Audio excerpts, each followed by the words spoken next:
Hey there, welcome to Synth Seeker. My name is Luke. Happy Thanksgiving to those of you who are celebrating it in whatever variation that you celebrate now. And for the rest of you, it's New Synth Day. The Minimoog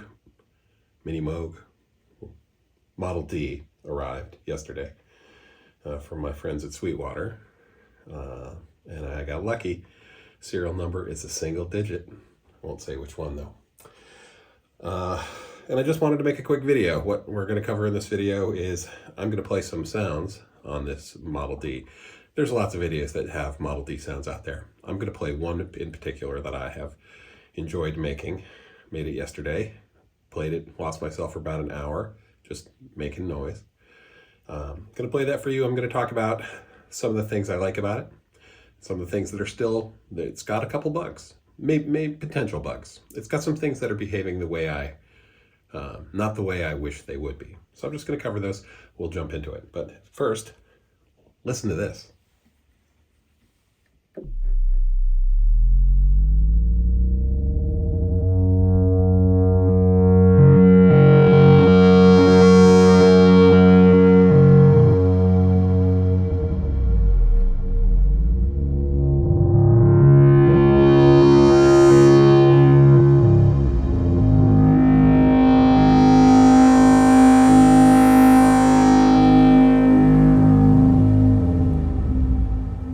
Now what you're hearing is the Model D through the Valhalla Supermassive reverb. Okay, no other processing, no EQ, nothing. And here, let me turn this off. I want to demonstrate. Here's the sound by itself.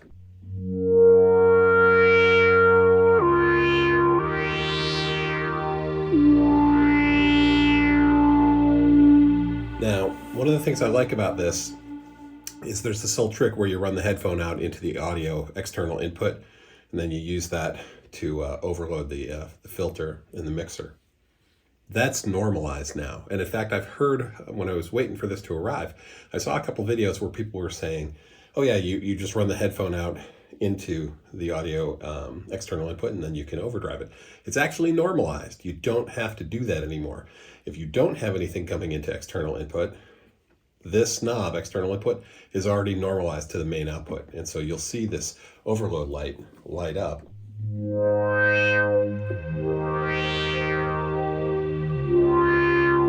Now the switch is off because we're not actually hearing it. You gotta turn it on, and then you can hear.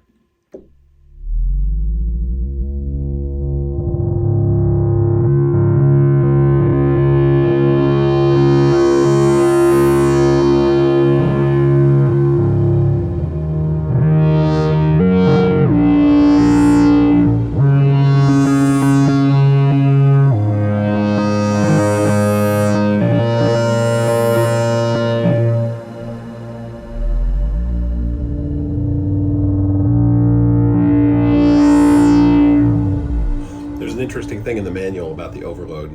It says if you turn the overload up completely and you don't have the resonance, I've got the resonance up. If the resonance is down and the overload is up completely, then the synth makes only one pitch. It completely overloads into one resonant note. And the manual mentions it.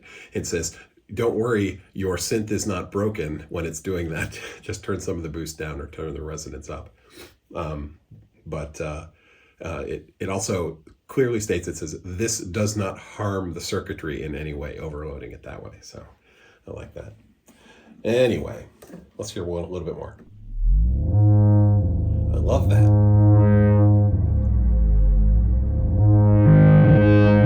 So I've got a Summit, and that's got an analog distortion in it. It's not this sweet. It's good. I love the Summit, but the Summit does lots of things this won't do, but I'm sorry. So the Moog Overdrive like this, the Minimoog Overdrive, is a lot like the MS-20 Overdrive in that they have a very distinctive sound that I just can't get anywhere else. I've got an MS-20, or had an MS-20, ended up selling it. That was a mistake. It's got that shrieking sound that I really like. And I've tried the Behringer one. I've tried all of the software ones I can find. Arturias, it doesn't sound the same. And I would say that's true of the Minimoog as well.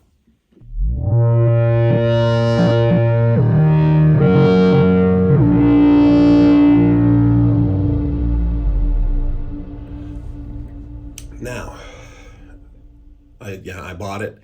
It's expensive. I'm going to be paying for it for a long time. I could have gone and bought a Behringer Model D or even a Poly D. That would have been fine. I'm not knocking any of the Moog clones, SEO2, all the software versions. But I wanted a Moog Minimoog for my collection. I make music and I use hardware and software, very hybrid system. But I also collect. And I really wanted the archetype Minimoog. And I'm really happy I have it. So far it's been great. Feedback on the stuff. The key bed feels great.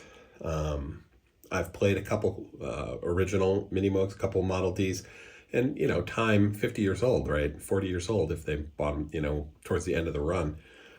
Time is not kind to those key beds, and this one feels good. The fact that there's an extra LFO is sweet. So actually, let me demonstrate that.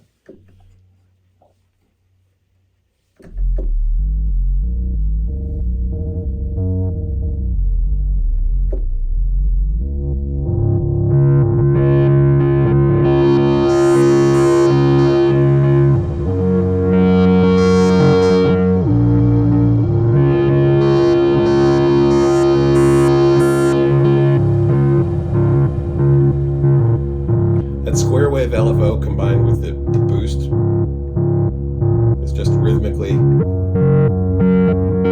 really great. I love it. This may not be for you. What I like in sounds may be different from you, and you can cook up your own, of course, on whatever you're using, but I really like it. Some things that aren't working quite right. So right now I've got one of the things that this has that none of the earlier models has is it's got CV out for velocity and aftertouch pressure. And I've routed that to the filter frequency. So you can hear it.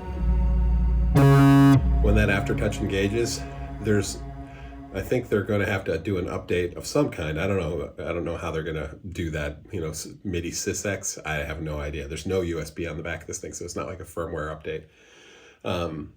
The pressure on the keyboard, the curve from off to full on isn't a curve. It's basically a gate because it's like there's nothing in between. Real hard to get.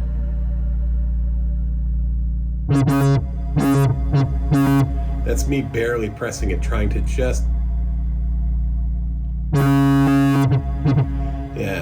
so I hope I sent mail to them yesterday, and I don't expect anything back. Everybody's on a holiday right now, but the after pressure curve isn't a curve. It's like on and off. So that's one thing that I'd like to see if they can address. We'll see.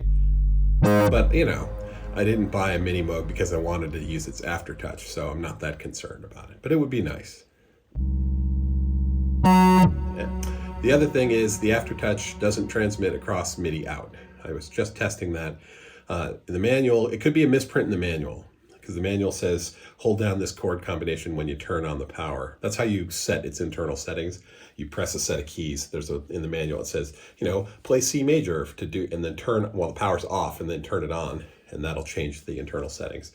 And it could be that it's a misprint in the manual and I'm pressing the wrong chord, but I cannot get aftertouch MIDI to come through on an external monitor.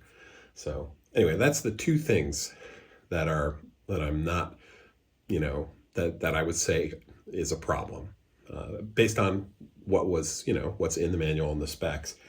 The channel aftertouch curve is a gate, not a curve. And that's a problem. And aftertouch isn't transmitting over MIDI, or rather I can't get it. So it could be pilot error. I don't know if you've ever heard the acronym PEBCAC, problem exists between chair and keyboard. But anyway, I am super happy with this. I lost an hour to it. I literally drooled on myself this morning as I was playing with it. Drooled down my chest because A, I've got a head cold and I'm mouth breathing. But I was also really, really into it. So if you have the means, you know, or the time, because you could finance this thing for like 4 years at Sweetwater, pay $100 a month for 4 years and you can have one. You know, and if it makes sense for your motivations, right, for your reason to collect, getting one of these is pretty nice. Do you have to have one of these? Is it better than, say, a Behringer, you know, Model D? I don't know. I haven't heard one. I've seen comparisons, but I just don't really care, right? When I needed a Moog sound a year ago, I just pulled up a virtual one. Having this is a sort of a capstone on my collection, and I will be using it probably every day because I really, really enjoy it. I'm going to play it a bit for you, and then I'm out. So, happy Thanksgiving, or happy new synth day for those of you out there. Here we go.